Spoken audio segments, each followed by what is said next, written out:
हिमाचल में तो मुख्यतः दो ही पार्टी का है, जो आगे भी दो ही रहने वाला है। और जो भी एक तीसरा विकल्प की बात हो रही है, वो उसकी अब जो हम फील्ड में देख रहे हैं कि उनकी संभावनाएं बहुत ही मतलब नेग्लिजिबल जिसे कह सकते हैं कि आंशिक। लेकिन विकास, बेरोजगारी, महंगाई, ओपीएस और अव्यवस्था, सारी बातें जो है हमारे कुल्लू में मुख्य मुद्दे हैं। क्योंकि उनके पास कार्यकर्ता नहीं है भारतीय जनता पार्टी के पास, उनके पास ठेकेदारों की फौज है, मेरे पास कार्यकर्ता है। मतलब कुल्लू से भेदभाव का बहुत ही बड़ा मुद्दा है। देखिए, आप कुल्लू में जितनी भी पीछे भर्तियां हुई है, सारे के सारे बाहर के लोग लगे हैं। लेकिन कुल्लू आ रहे थे, और कुल्लू दशहरे का जिक्र वो भाषण में बिलासपुर में कर सकते हैं, तो उसमें वो कुछ कुल्लू के लिए कुछ सौगात की भी घोषणा कर देते, या चलते चलते कुछ बोल ही जाते, दिल्ली से ही बोल देते कि हम ये लेकर आ रहे हैं। नमस्कार, हिमाचल टुडे देख रहे हैं आप। मैं हूं गौतम ठाकुर। इलेक्शन मोड हिमाचल में ऑन है। तमाम नेता जो हैं वो लगे हुए हैं अपने अपने हलकों में जनता के पास जाने में, जनता तक अपनी धारणाएं, अपने विचार, अपने पार्टी के विचार पहुंचाने में, ताकि इस चुनाव में उनकी जो दावेदारी है वो मजबूत हो सके। कुछ नेता जिन्होंने अपने वक्त में, अपने कार्यकाल में बेहतरीन काम करके दिखाए, कुछ नेता जो ये वादे कर रहे हैं कि वो अगर सत्ता में आते हैं तो वो काम करके दिखाएंगे। कई पार्टियां हैं, कहा जाए कि चाहे वो बीजेपी है, कांग्रेस है, आम आदमी पार्टी है, लगे हुए हैं। लेकिन आज हम आ पहुंचे हैं कुल्लू में, और कुल्लू के सिटिंग एमएलए सुंदर सिंह ठाकुर हमारे साथ है, और उनसे हम बात करने वाले हैं इलेक्शन को लेकर। तमाम चीजें जो हैं, तमाम सवाल जो हैं वो रहने वाले हैं। नमस्कार सर। नमस्कार जी गौतम, कैसे हैं सर आप? आपका शुक्रिया सर, शुक्रिया। कैसे सर, तबीयत वगैरह सब? हाँ, बढ़िया से। बढ़िया। हाँ जी। तो सर, सबसे पहला सवाल, क्योंकि हर एक की नजरें इसी पर टिकी हैं कि सीटें किसको कहां से कैसे मिलने वाली हैं। आप ऑलरेडी सिटिंग एमएलए हैं, दोबारा चुनाव में खड़े हो रहे हैं, सीट की दावेदारी। देखिए, जहाँ तक हर एक दल की बात आपने कही है, ये तो बड़ा निश्चित तौर पे एक रहता है कि हर एक जो पार्टी अपने लिए अपने जो प्रत्याशियों को चयन से लेकर, प्रत्याशियों को लिस्ट जारी करने से लेकर, इलेक्शन की तैयारी से लेकर, हर एक पार्टी राष्ट्रीय स्तर का अपना जोर मारेगी। तो हिमाचल में तो मुख्यतः दो ही पार्टी का है, जो आगे भी दो ही रहने वाला है। और जो भी एक तीसरा विकल्प की बात हो रही है, वो उसकी अब जो हम फील्ड में देख रहे हैं कि उनकी संभावनाएं बहुत ही मतलब नेग्लिजिबल जिसे कह सकते हैं कि आंशिक रूप से होगा। तो वो आंशिक, पहले भी लोग इंडिपेंडेंट इलेक्शन लड़ते थे, लेकिन मुख्य तौर पे जो राष्ट्रीय पार्टियां हैं, आप अपने कमर कस चुकी है। लेकिन मैं समझता हूँ कि हमारी पार्टी, कांग्रेस की पार्टी, थोड़े फ्रंट फुट पे है। फ्रंट फुट पे ऐसे कि हमारे चयन समिति की प्रक्रिया परसों तक पूरी हो जाएगी, और कुछ लोगों को कन्वे कर दिया गया है, और सभी लोग तैयारियों में लग चुके हैं। क्या आपको भी फोन आया है? देखिए, सिटिंग गेटिंग वाला जो एक पॉलिसी है, वो तो है ही है। वो तो मतलब उसी एक लाइन में सारी बातें आ जाती है। तो वर्तमान में यहाँ का प्रतिनिधि होने के नाते, क्योंकि जब तक कहें तब तक का तो ये एक फैसला है जो इस पे हम आगे बढ़ रहे हैं। और मैं समझता हूँ ऐसे में हम अग्रणी, जैसे हम एडवांस स्टेज में आगे बढ़ रहे हैं, और जनसंपर्क पिछले 5 सालों से था, आगे भी चल रहा है। और हर चुनाव जो है उनमें जो मुद्दे बदल जाते हैं, लेकिन विकास, बेरोजगारी, महंगाई, ओपीएस और अव्यवस्था, सारी बातें जो है हमारे कुल्लू में मुख्य मुद्दे हैं। तो इनको लेकर हम प्रचार कर रहे हैं। कैसी तैयारी है सर, बूथ लेवल की कैसी तैयारी आपकी चल रही है? देखिए, मैंने कुल्लू विधानसभा क्षेत्र में एक, जिसे कि हमारे ऑल इंडिया कांग्रेस कमेटी भी एक बात मान चुकी है कि हमारे कुल्लू विधानसभा क्षेत्र में जो हमारी बूथ लेवल कमेटियां हैं, उनका हमने गठन किया है। और उसका गठन करने के बाद हमने उन्हें शक्तियां दे रखी है, और बहुत अच्छा साइजेबल नंबर हमारे पास है युवाओं का, उसमें महिलाओं का, जो हमारे पार्टी के लोग हैं वही तय करेंगे, बूथ लेवल की जो हमारी कमेटी वही तय करेगी कि आने वाले वक्त में किस गांव में क्या काम होना है, कौन सा जो प्राथमिकताएं हमारी होगी। और इसमें हम जो हमने ब्लॉक कांग्रेस कमेटी हमारा बहुत अच्छा काम कर रही है, उसके साथ में जो हमने 16 सेक्टरों में अपने विधानसभा को बांटा है, और वो पॉपुलेशन के हिसाब से नहीं, ज्योग्राफी के हिसाब से, उसमें जनसंख्या का मायने नहीं है कि दुर्गम क्षेत्र कौन सा है, उसको एक ब्लॉक में बनाकर, उसको एक सर्कल में बनाकर हमने 16 सर्कल बनाए हैं। तो हमारे लगभग सारे सर्कल काम कर रहे हैं, और हमने उसका नतीजा हमें पिछले लोकसभा चुनाव में हमने 4000 की बढ़त कुल्लू में ली थी। तो वो उसी एक ढांचे का एक वो था कि हमने जो जिस ढांचे पे हमने काम किया है, लेकिन अभी हमने और उसको धारदार बनाने के लिए हमने उसमें महिला मंडलों को जोड़ा है, उसमें युवा मंडलों को जोड़ा है। तो ये हमारे बूथ स्तर की तैयारी है। मेरा बूथ सबसे मजबूत, तो ये हमारा एक ध्येय है कि जो बूथ का लीडर है वो मेरे लिए सबसे सर्वोपरि है। ये मायने नहीं रखता कि कौन क्या औहदा लेके बैठा है। मैं भी एक पहले मेरा अपना बूथ जो है सुधार होना चाहिए, फिर मैं सर्कल में अपना स्थान बनाऊंगा, फिर मैं कॉन्स्टिट्यूएंसी में बनाऊंगा। तो मैं समझता हूँ बूथ स्तर पे हम काफ़ी आगे हैं। तो यानी कि इस चुनाव में भी जो सुंदर सिंह ठाकुर जी हैं वो चुनाव लड़ते हुए नजर आएंगे। लेकिन बीजेपी सर एक और चीज कहती है, वो कहती है कि कहीं ना कहीं नाराजगी है आपके कुनबे में, नाराजगी जो है वो दिखती है, कार्यकर्ता नाराज हैं। क्या कहेंगे इस? पता नहीं कौन ये बात कहता है।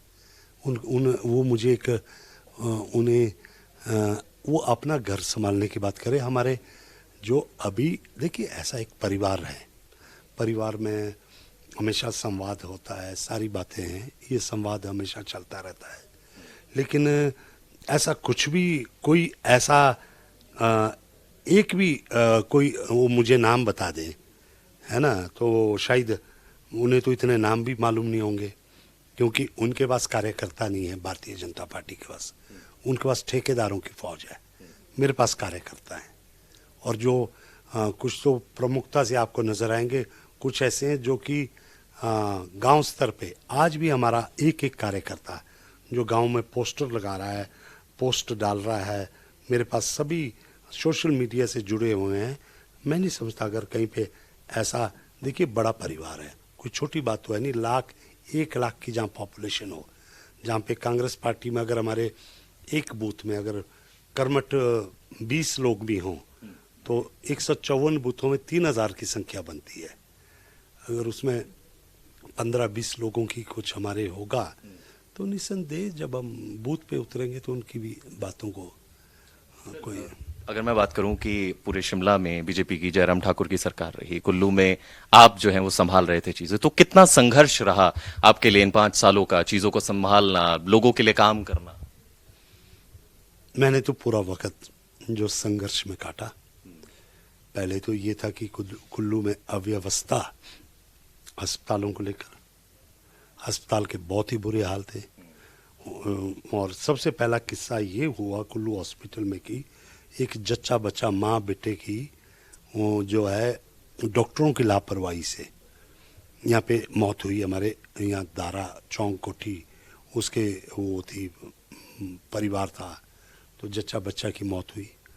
उसके बाद हॉस्पिटल में डॉक्टरों की कमी रही, फिर हमने हड़तालें की, कई कुछ किया, फिर भी सरकार को ज़्यादा असर नहीं हुआ। अब हम फाइनली अब उच्च न्यायालय में मामले को लेकर गए हैं।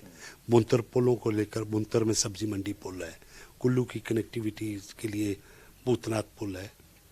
अब देखिए इतने सालों में, और जो भारतीय जनता पार्टी कहती थी कि हम बुनतर से मणिकरण को भारतमाला योजना के तहत लेकर आए हैं, जब मैंने पहले तो नेताओं में होड़ लगी रही, सांसद कहने लगे कि ये तो मैंने करवाया है, पूर्व सांसद बोले मैंने करवाया है, दोनों भारतीय जनता पार्टी से थे। अखबारों में चले गए कि हमने भारतमाला में इस सड़क को डाला, लेकिन जब हकीकत विधानसभा में प्रश्न किया तो बताया गया कि ये तो प्रोजेक्ट ही 2 सड़कें भारतमाला में हिमाचल की थी और भारतमाला का प्रोजेक्ट ही शेल्फ हो गया है, बंद हो गया है। तो उसके साथ वही 69 हाईवे में से जोड़ा गया, जो राग अलापते रहे पिछले 5 सालों में भारतीय जनता पार्टी, जिसकी वजह से वो चुनाव भी लड़े। उसी तरह हमारे बुबू टनल है, आप देखिए मुख्यमंत्री के साथ प्रधानमंत्री यहाँ पे कितनी बारी आए। और आप हमारे जलोड़ी टनल का है, मुख्यमंत्री जी जैसे बने थे उन्होंने कहा था कि मैं जो है हमारा जो हिमाचल डे पे वो आने गए थे, उन्होंने कहा था कि हम 1 महीने में इसका काम शुरू कर देंगे, या आज 5 साल हो गए हैं। हमारे कुल्लू में एयरपोर्ट के विस्तारीकरण है, कुल्लू में हमारे बस अड्डे हैं। चलो कुल्लू का बस अड्डा तो बाली जी के वक्त में शुरू हो गया था, यहाँ के मंत्री अपने मनाली का बस अड्डा नहीं बना सके। बहुत सारे मुद्दे हैं जो बहुत मतलब कुल्लू से भेदभाव का बहुत ही बड़ा मुद्दा है। देखिए आप कुल्लू में जितनी भी पीछे भर्तियां हुई है, सारे के सारे बाहर के लोग लगे हैं, सराज के लगे हैं, धर्मपुर के लगे हैं, पैरा पंप ऑपरेटर। आज हम उस मामले को लेकर जो है हाई कोर्ट में हमारी रिट चल रही है, और ये सभी अफसर जिन्होंने धांधली की है ये सब नपेंगे। हमने लड़ाई लड़ते रहे, लड़ते लड़ते जब न्याय नहीं मिला तो आज 2 रिट, एक कुल्लू हॉस्पिटल के ऊपर और ये जो पैरा पंप ऑपरेटर और कुल्लू में भर्तियां हुई है IPH, इसके ऊपर पेंडिंग है हमारी उच्च न्यायालय में, और मुझे पूरा विश्वास है कि हमें उसमें न्याय मिलेगा। आपने मुख्यमंत्री का नाम लिया तो मुझे प्रधानमंत्री याद आ गए। आपके ही दशहरा मेला में वो आए, ऐसा पहला कोई ओकेजन रहा है जहां पर प्रधानमंत्री पहुंचे हैं, कितनी चोट पहुंचेगी? मैं प्रधानमंत्री जी के कुल्लू आगमन को लेकर हम उत्साहित थे, हमें बहुत अच्छा लगा जब वो कुल्लू आए, क्योंकि निश्चित तौर पे देखिए हिमाचल में किसी वक्त मनाली देश के प्रधानमंत्री नेहरू जी आए थे तो मनाली अंतर्राष्ट्रीय मानचित्र पे आया था। नेहरू जी आए थे तो अंतर्राष्ट्रीय मानचित्र पे आया था। आज मोदी जी अगर दशहरे में आए हैं तो ये भी अंतर्राष्ट्रीय मानचित्र पे कवरेज हो रही है। लेकिन ऐसा नहीं है कि कुल्लू मनाली कोई, हमें बहुत सारी उम्मीदें थी। मैं उम्मीद रख रहा था कि ये लोग, क्योंकि स्वास्थ्य सुविधा का बिलासपुर में उद्घाटन हुआ, बिलासपुर में एम्स का उद्घाटन हुआ, क्योंकि मामला स्वास्थ्य सुविधा का था। कुल्लू एक रीजनल हॉस्पिटल जो 7 विधानसभा को केटर करता है, फ्लोटिंग पॉपुलेशन को, टूरिज्म एरिया है, इसको करता है। तो मुझे उम्मीद थी कि शायद वो यहाँ पे मेडिकल कॉलेज की घोषणा करेंगे, जो एक लंबी मांग है हमारी कि कुल्लू में मेडिकल कॉलेज हो, बेहतर स्वास्थ्य सुविधा हो। लेकिन उस मामले में निराशा जरूर लगी है। आशा बहुत थी, निराशा जरूर हाथ लगी है कि कोई भी बड़ा प्रोजेक्ट के ऊपर कभी ना उन्होंने कोई जिक्र, क्योंकि मान लिया कि यहाँ पे भाषण देने का समय नहीं था, लेकिन कुल्लू आ रहे थे और कुल्लू दशहरे का जिक्र वो भाषण में बिलासपुर में कर सकते हैं, तो उसमें वो कुछ कुल्लू के लिए कुछ सौगात की भी घोषणा कर देते, या चलते चलते कुछ बोल ही जाते, दिल्ली से ही बोल देते कि हम ये लेकर आ रहे हैं। तो ऐसे में जो ये हमारे जो बंद पड़ी योजनाएं हैं, कुल्लू का एयरपोर्ट का विस्तारीकरण है, मुख्यमंत्री जी अपने ड्रीम प्रोजेक्ट में तो 1000 करोड़ 3 साल से लैप्स हो रहा है, उसमें 1 ईंट नहीं लगा पाए। लेकिन कुल्लू जिसके एयरपोर्ट को विस्तारीकरण के लिए 500 करोड़ चाहिए था, उसके ऊपर एक शब्द नहीं बोलते हैं। ऐसी बहुत सारी बातें हैं जो हमें उम्मीद थी कि इतने देश के प्रधानमंत्री आ रहे हैं तो ये लोग उनके समक्ष ये बात रखेंगे, लेकिन मुझे नहीं लगता कि ये कोई बात रख पाए। हाँ ठीक है, हिमाचल में कांग्रेस की सरकार आ रही है 100%। मैंने जो लोगों को स्टडी किया है, जो महंगाई के ऊपर हमारे गृहणियाँ परेशान है, बेरोजगारी को लेकर जो नौजवान परेशान है, बागवान किसानों की जो आय दुगनी होने की बात कही गई थी, लेकिन आज तो लागत दुगनी हो गई है। और आप देखिए फर्टिलाइजर्स, हमारे दवाइयाँ सारी जो मार्केट में, मतलब अदानी ने सारा मार्केट को कंट्रोल कर रखा है। तो हमने जो हमारा संकल्प है उसमें इन सब बातों का जिक्र किया है। तो मैं समझता हूँ कि मुझे बड़ा अच्छा लगता है कि अगर यहाँ पे वो मेडिकल कॉलेज की घोषणा, मोदी जी आए, देवमय माहौल था, देवी देवताओं को नतमस्तक किया, हम चाहते हैं कि सबको सद्बुद्धि ये देवी देवता दे। बीजेपी ये भी कहती है कि कांग्रेस अपना ही घर नहीं संभाल पा रही है, अपना गृह युद्ध जीते फिर हिमाचल के इलेक्शन के युद्ध की बात करे। ये बात सर्वविदित है कि बीजेपी के अंदर क्या पकड़ा है, कितने गुट हैं। क्या लोकसभा में के चुनाव में या बाई इलेक्शंस में ये बातें मुखर होकर नहीं आई, सामने आई कि टिकट किसको देना था, किसको दिया गया, और ऑफिशियल कैंडिडेट की जुबल कोटखाई से जमानत जब्त हुई है ना। तो ये तो बोलने की बात है। अब उनके पास मुद्दा कोई नहीं है, मुद्दा कोई नहीं होगा तो वो बोलेंगे कि वो हमारे घर की फिक्र छोड़े, हम बिल्कुल एकजुट है।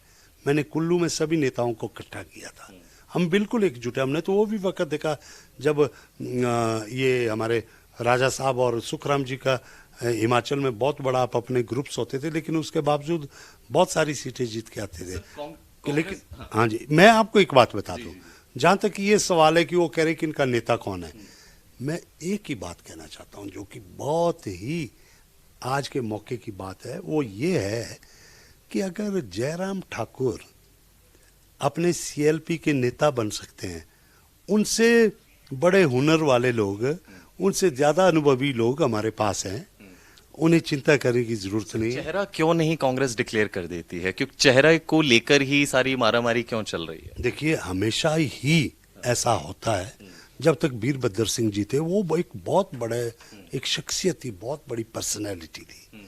आज ऐसा नहीं है कि उनके कद का नेता तो उस वक्त तो कोई कभी, लेकिन तब भी आपको बताएं, तब भी ऐसे मौके हुए कि चेहरा आप देखिए, जब सुखराम जी और वीरभद्र जी, कौन सा चेहरा डिक्लेयर हुआ था, बराबर के सारा होता था, लेकिन उस वक्त 55 प्लस सीट्स हम जीते हैं।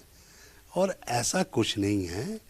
देखिए, चेहरा बीजेपी ने पिछले चुनाव में किसको चेहरा डिक्लेयर किया था, हुआ क्या, चेहरा ही हार गया। ऐसा नहीं है, हिमाचल में सामूहिक चुनाव लड़े जाएंगे और हाई कमांड की मर्जी है। विधायक बैठेंगे या हाई कमांड फैसला करेगा कि कौन हमारा मुख्यमंत्री होगा। लेकिन उससे पहले हमने एक बात को संकल्प मान के चल रहे कि हमें हिमाचल में व्यवस्था को सुधारना है, और खासतौर पे जितना कमजोर मुख्यमंत्री, हिमाचल के इतिहास में ये बात दर्ज होगी कि सबसे कमजोर मुख्यमंत्री इस दौर में रहा है, और वो जयराम ठाकुर जी हैं। बेशक वो कुछ भी करें, बड़े बड़े पंडाल लगा दें, बड़ी बड़ी लोगों को प्रेशराइज करके, आंगनवाड़ी को, आशा वर्कर को, जेईस को, फिटर्स को बोल के कि इन सब लोगों को बसें भर के 100 बसें एक रैली के लिए वो बुक कर देते हैं। बेशक जनता को सड़कों पे भटकना पड़े, उनको मतलब नहीं है।